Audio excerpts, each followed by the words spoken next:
Hello বন্ধুরা, NilayTech&Vlogকে আপনাকে স্বাগতম। আমি নিলয় আছি আপনাদের সাথে।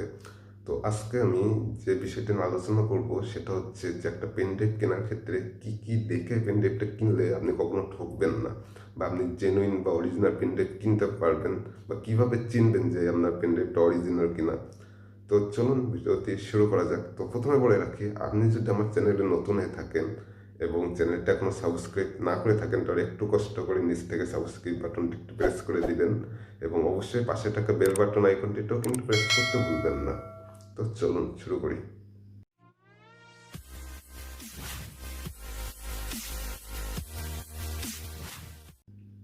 তো পেনড্রাইভ কিন্তু বলতে গেলে অনেক ইম্পর্টেন্ট একটা জিনিস। বলতে গেলে আমরা যারা স্টুডেন্ট আছি বা বাইরে যারা চাকরি করেন তাদের কিন্তু খুবই প্রয়োজনীয় একটা জিনিস হচ্ছে পেনড্রাইভ। আর বলতে গেলে কম বেশি সবাই কিন্তু আমরা পেনড্রাইভ ইউজ করে থাকি।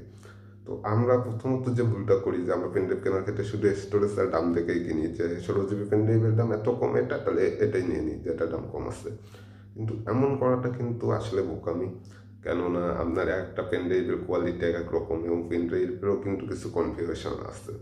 তো প্রথমত আমি আপনাদের সাজেস্ট করবো সবসময় ট্রাই করবেন যে ব্র্যান্ডের যে পেনড্রাইভগুলো আছে সেইগুলো কেনার জন্য।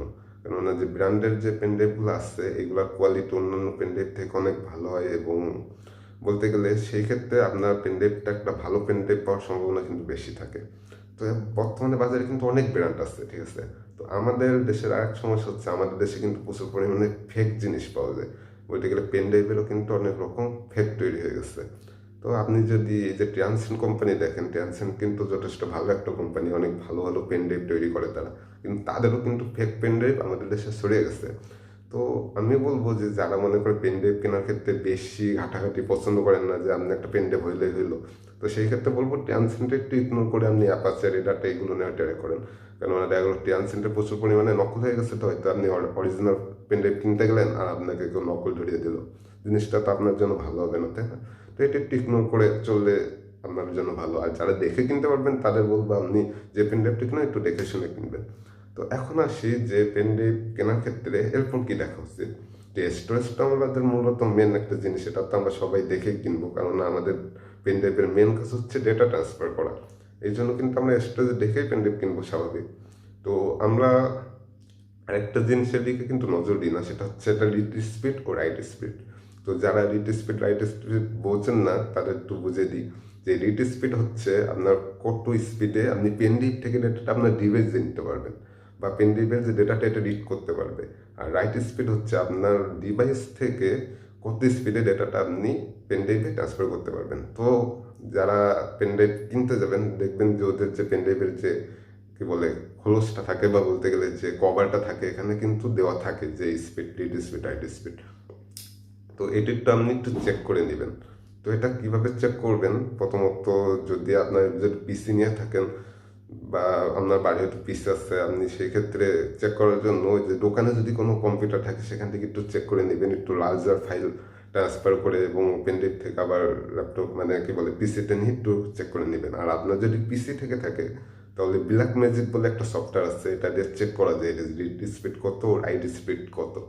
তো আপনি চাইলে ব্ল্যাক ম্যাজিক সফটওয়্যারটা আপনার ল্যাপটপ ইনস্টল করে এটা কিন্তু চেক করে দেখতে পারেন যে না পেনড্রাইভটা ঠিক আছে কিনা। তো এই জিনিসটা কিন্তু একটু দেখবেন। এবং অনেকে তো বলতে পারেন যে ভাই রিড স্পিড রাইট স্পিডটা আমার তো অত কিছু যায় আসে না, আমি তো অত বেশি ট্রান্সফার করি না, এটা কি আসলে খুব গুরুত্বপূর্ণ কিনা রিড স্পিড রাইট স্পিড একটা পেনড্রাইভের ক্ষেত্রে।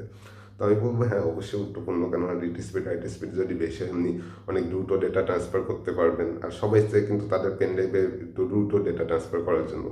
এবং অনেকে আছে তারা দেখা গেল, বা আমিও অনেকেই দেখছি, আমিও মাঝে মাঝে যেটা করে থাকি যে ওটিজি ইউজ করি, স্মার্টফোনে আমরা পেনড্রাইভ ইউজ করি। তো সেক্ষেত্রে কী করি যে আমার পেনড্রাইভে কিছু মুভি আছে, আমি ডাইরেক্ট পেনড্রাইভ থেকে কিন্তু এটা চালু করি বা অন করি। আমরা কিন্তু মনে করেন যে ফোনের ভিতরে জিনিসটা কিন্তু আমরা করি না, মানে কপি পেস্ট করি না, বা ফোনে না নিয়ে ডাইরেক্ট পেনড্রাইভ থেকে চালাই। তো সেই ক্ষেত্রে রিড স্পিড যত বেশি হবে তো তত আপনি ভালো রেসপন্স পাবেন। তো এই জন্য দেখবেন যে বেশিরভাগ পেনড্রাইভে রাইট স্পিড থেকে কিন্তু রিড স্পিড বেশি থাকে। তো গেল রিড স্পিড রাইট স্পিডের কথা। এখন অনেকে হয়তো বলতে পারেন ভাই এখন বুঝবো কিভাবে যে আমার পেনড্রাইভটা অরিজিনাল। তো অরিজিনাল বোঝার জন্য যেটা দেখবেন যে এই যে প্রথমত আমি আমার পেনড্রাইভটা দেখাই দিই, তো এটাই আমি পার্সোনালি ইউজ করি। তো আমার আরও একটা পেনড্রাইভ আছে, যদিও এটা আমার কাছে এখন নাই, এই জন্য আমি দেখাতে পারতেছি না, আর আমি বাড়ির ভিতর থেকে ভালো হইতে পারতেছি না। যার ফলে আমি আপনাদেরকে বেশ কয়েকটা পেন ড্রাইভ দেখাতে পারতেছি না, সরি এর জন্য। তো এই যে পেন ড্রাইভের দেখবেন যে এই যে জায়গাটা, এই জায়গাটায় কিন্তু আপনার একটা কোড দেখতে পাবেন, হয়তো আপনি ক্যামেরা এইভাবে দেখতে পাচ্ছেন না, বা অরিজিনাল পেন ড্রাইভে আপনি এখানে একটা সিরিয়াল নম্বর এবং কত জিবি সেটা লেখা থাকে। তো এটা হচ্ছে অ্যাপাচার কোম্পানির পেন ড্রাইভ। অ্যাপাচার কোম্পানির যেগুলো অরিজিনাল পেন ড্রাইভ আপনি এটা দেখতে পাবেন। তো এই জিনিসটা একটু চেক করে নেবেন। তো আরেকটা জিনিস হচ্ছে এই যে সিরিয়াল নাম্বার কিন্তু আপনার এখানে দেওয়াই থাকবে বলতে গেলে, অরিজিনালগুলো বেশিরভাগ এই জায়গায়, বা এই যে মানে পেন ড্রাইভের গায়ে একটা সিরিয়াল নাম্বার ব্র্যান্ডিং করা থাকে, তো এটা একটু চেক করে নেবেন যে আছে কিনা। এখন দ্বিতীয় কথা আসি, যে অনেক সময় দেখা গেল আপনি পেন ড্রাইভ কিনলেন ইউএসবি 3.0, কিন্তু আসলে আপনার পেন ড্রাইভটি ইউএসবি 2.0। তো কীভাবে বুঝবেন যে আপনার পেন ড্রাইভটি ইউএসবি 3.0 না 2.0? তো 3.0 2.0 পার্থক্য হচ্ছে 3.0 বা 3.1 এই ভার্সনে আপনার ডেটা ট্রান্সফার স্পিড 2.0 থেকে অনেক বেশি, বা 2.0 থেকে আপনার 25 এমবিপিএস স্পিডের ডেটা ট্রান্সফার হয়, ঠিক আছে। সেখানে হচ্ছে আপনার যে 3.0 3.1, এখানে হচ্ছে আপনার 100 এমবিপিএস স্পিডে ডেটা ট্রান্সফার হয়। তো বলতে গেলে বুঝতে পারতেছেন যে ডেটা ট্রান্সফারের ক্ষেত্রে কিন্তু এইচপি 2.0 3.0 ভিতরে একটু পার্থক্য আছে। তো সেটা দেখার জন্য আপনি কীভাবে চেক করবেন যে আপনার পেন ড্রাইভটি এইচবি 2 না 3? তো এইচবি 3 বা 3.1 হলে আপনি ঠিক এই যে এর ভিতরে এই যে দাগটা দেখতেছেন এর ভিতরে লক্ষ্য করার চেষ্টা করবেন। আশা করি ক্যামেরায় দেখতে পাচ্ছেন, ঠিক আছে। আমি একটা ছবি দেখাই, এখানে দেখুন আমি মার্ক করে দিচ্ছি। তো এই যে মার্ক করা চিহ্নগুলো দেখতেছেন, এই চারটে পিন যদি আপনি দেখতে পান আপনার পেন ড্রাইভের ওই যে এই ফাঁকা জায়গাটায় তাকিয়ে, তাহলে বুঝবেন যে হ্যাঁ আপনার পেন ড্রাইভটা হচ্ছে ইউএসবি 3.0। আর এই চারটা পিন যদি না থাকে তাহলে আপনার পেন ড্রাইভটি ইউএসবি 2.0। তো অনেকে বলতে পারেন যে ভাই আমি ইউএসবি 3.0 পেন ড্রাইভ কিনছি, কিন্তু এটা যখন আমি ইউজ করি, পিসিটি ইউজ করি, তো আমার তো এত স্পিডে ডেটা ট্রান্সফার হয় না, বা আমি রিড স্পিড বা রাইট স্পিড যেটা লেখা আছে এই হিসেবে পাই না। তো এটার একটা কারণ হচ্ছে আপনি চেক করে নেবেন যে আপনার পিসি বা ল্যাপটপ এখানে আপনার ইউএসবি 3 সাপোর্টেড পোর্ট আছে কিনা। ইউএসবি 3 এর জন্য কিন্তু ইউএসবি সাপোর্টেড পোর্ট লাগবে। আপনি যদি ইউএসবি 2 পোর্ট ইউএসবি 3 ইউজ করেন, সেখানে কিন্তু আপনার ইউএসবি 2 এর ডেটাই ট্রান্সফার হবে, গতিকে ইউএসবি 2 স্পিডে ডেটা ট্রান্সফার হবে, ইউএসবি 3 এর মতো ডেটা ট্রান্সফার হবে না। তো আপনি সবসময় ট্রাই করবেন যে ইউএসবি 3 এর পোর্টটা এখানে আছে কিনা, ঠিক আছে। তো এই জিনিসটা দেখার জন্য যে আপনি বুঝবেন কেন যে আপনার পিসিতে এই পোর্টটা আছে কিনা, সেটা দেখার জন্য আমি এই যে একটা ছবি দিচ্ছি, এখানে দেখুন দুটো মার্ক করা আছে, এবং এখানে দেখুন এস এস লিখে একটা কিছু একটা লেখা আছে। তো এইটার মানে হচ্ছে আপনার এটা হাই স্পিড, বলতে গেলে এটা ইউএসবি 3.0 বা 3.1 সাপোর্টেড। তো এখন একটা জিনিস আপনি চেক করবেন যে আপনি মনে করেন ইউএসবি 3.0 একটা পেন ড্রাইভ কিনছেন, যেটা আমার এক ফ্রেন্ডের সাথে হয়েছিল। তো অনেক সময় দেখা গেল ইউএসবি 3 পোর্ট কিন্তু আলাদা, ইউএসবি 2 এর পোর্ট কিন্তু আলাদা। তো আপনি ইউএসবি 3 পোর্টও এটা ইউজ করে দেখবেন, ইউএসবি 2 এর পোর্টও কিন্তু ইউজ করে দেখবেন। আমার ফ্রেন্ডের যে প্রবলেমটা হয়েছিল, তার যে পেন ড্রাইভটা যখন ইউএসবি 3 ইউজ করতো, তখন তাতে ডাটা ট্রান্সফার হইতো না, বা তার ডাটাগুলো রিড করা যেত না, একটা প্রবলেম হতো। কিন্তু সে যখন ইউএসবি 2 ইউজ করতো, তখন কিন্তু এই প্রবলেমটা হইতো না। তো সে 2-3 বার দোকানদারের কাছে নিয়ে গেছে, দোকানদারের যে পিসিটা ছিল ওটা ছিল ইউএসবি 2.0, যার ফলে দোকানদার বলতেছে না ভাই পেন ড্রাইভ তো ঠিকই আছে। তো আমি বললাম তুমি একটা কাজ করো, তোমার পিসিটা নিয়ে যাও এবং ইউএসবি 3 পোর্টে লাগিয়ে থাকে দেখাও, কারণ এই যে প্রবলেমটা ছিল তার ইউএসবি 3 পোর্টের পিনে।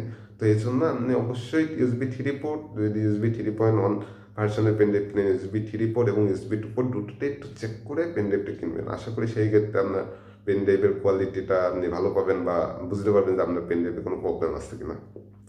আরেকটা কথা বলি, যে আপনারা যারা পেন ড্রাইভ কিনতে চান, দেখবেন দোকানে বলে যে ভাই এটা হচ্ছে আপনার lifetime guarantee, lifetime warranty.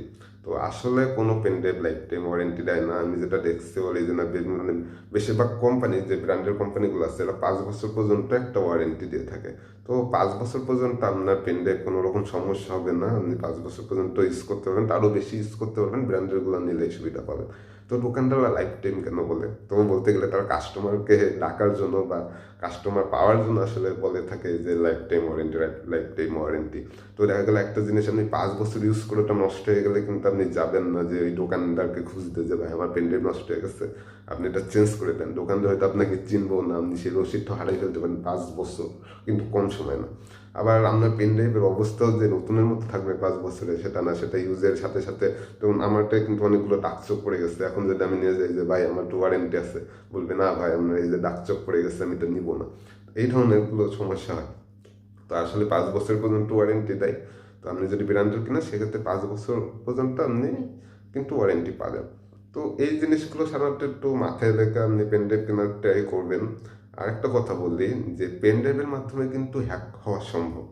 ঠিক আছে, অনেক হয়তো বলতেছেন যে ভাই পেন ড্রাইভের মাধ্যমে কেমন হ্যাক সম্ভব। হ্যাঁ, দেখা গেল আপনি কোনো বড় পজিশনে কাজ করেন বা আপনার যে ডেটাগুলো আছে এগুলো অন্য কেউ যদি পায় তো তার ক্ষেত্রে অনেক উপকার হবে বা তার অনেক লাভ হবে। তো সেই ক্ষেত্রে কি করতে পারে, সে হয়তো আপনাকে একটা পেন ড্রাইভ গিফট করলো ফ্রেন্ড হিসেবে, আপনি ওইটাই পার্সোনালি ইউজ করলেন। কিন্তু অনেক সময় কি পেন ড্রাইভের ভিতরে কিন্তু তার বিভিন্ন ম্যালওয়্যার বা ভাইরাস দিয়ে দিতে পারে। তো এই জন্য পেন ড্রাইভ কখনো যদি গিফট পান যে কেউ আপনাকে পেন ড্রাইভ দিচ্ছে বা আপনি পেন ড্রাইভ কিনে নিয়ে এসেছেন নতুন, তো অবশ্যই পেন ড্রাইভটা ফরম্যাট দিয়ে নেবেন প্রথমত, ভালো হবে। এবং আমরা যেটা করি কুইক ফরম্যাট না, ফুল ফরম্যাট দিবেন। বেশি সময় লাগলো আপনি প্রথমে পেন ড্রাইভটা ফুল ফরম্যাট দিয়ে নেবেন এবং তারপরে যেটা করবেন একটি টেস্ট স্ক্যান করে নেবেন আপনার যে অ্যান্টিভাইরাসগুলো আছে, যে অ্যান্টিভাইরাস আপনি পিসিতে ইউজ করেন। তো সেই ক্ষেত্রে আপনার পেন ড্রাইভের মাধ্যমে আপনার ডেটা হ্যাক হওয়ার সম্ভাবনা কমবে বা বলতে গেলে আপনি নিজেকে একটু প্রোটেক্ট রাখতে পারবেন যে পেন ড্রাইভের মাধ্যমে যে হ্যাকগুলো হয়। তো আশা করি পেন ড্রাইভ কেনার ক্ষেত্রে কী কী রাখবেন এবং কীভাবে পেন ড্রাইভ ইউজ করবেন, তো আশা করি সম্পূর্ণ একটা ধারণা দেওয়ার আমি চেষ্টা করছি, আপনারা হয়তো বুঝতে পারছেন জিনিসটা। তো ভিডিওটি যদি ভালো লেগে থাকে অবশ্যই একটা লাইক দিবেন, কমেন্ট করে আপনাদের মতামত জানাবেন যে ভিডিওটি কেমন লাগলো। এবং আবারও বলতেছি, যারা এখন আমার চ্যানেলটি সাবস্ক্রাইব করেন নাই তারা একটু কষ্ট করে নিচ থেকে সাবস্ক্রাইব বাটনটা প্রেস করে দিবেন। তো ভিডিওটি এই পর্যন্তই, সবাই ভালো থাকবেন, সুস্থ থাকবেন, ধন্যবাদ।